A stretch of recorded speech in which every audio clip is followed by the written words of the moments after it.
I'd rather think of it as having enough time to work on interesting projects. Now that we've got wizards and apprentices trained in the basics of the magic compiler, we've got the time for refinements. Speaking of which, what is that you've been hacking on so furiously? Kind of an experiment, Jerry said, turning back to the code. I'm trying to see how well the magic compiler works in a more conventional computer language. You're translating the thing into C? Well, no, Jerry said.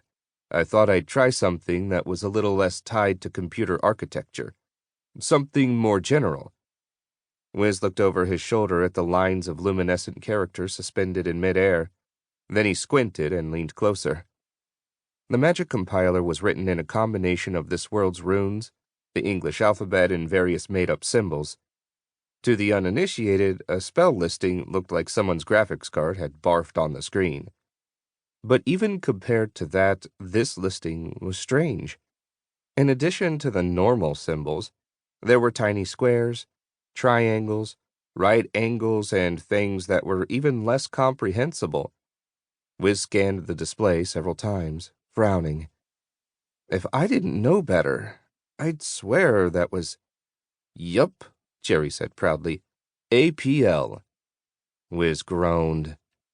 Hey, you're a fine one to complain.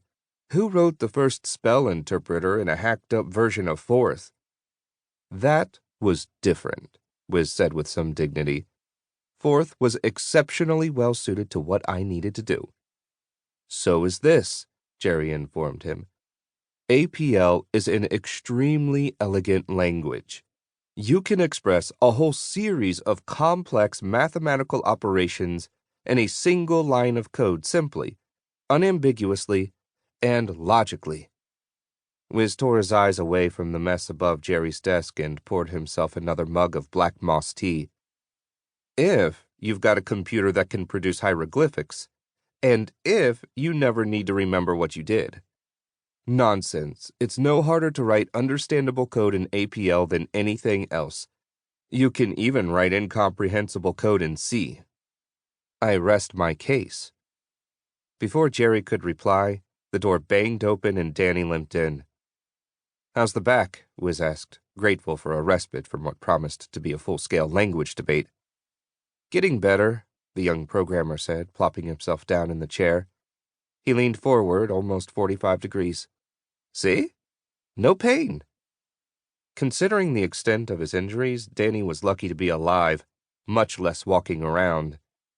A blast from a guard's weapon had nearly burned him in half during the great battle for Kaer almost 3 years before. Magic had saved him, and magic had healed him, but not even the world's most skillful healers could restore him fully in safety. So for months he had been going to the healers in the Wizard's Keep for a combination of physical therapy, massage, and healing magic. Gradually but steadily he was improving. The third member of the software development team was several years younger, with fresh good looks that made him look younger still. Even before his ordeal he had been slender, but the rigors of his recovery had taken flesh off his bones until he was positively skinny, despite the best efforts of his wife June and the castle cooks to feed him up.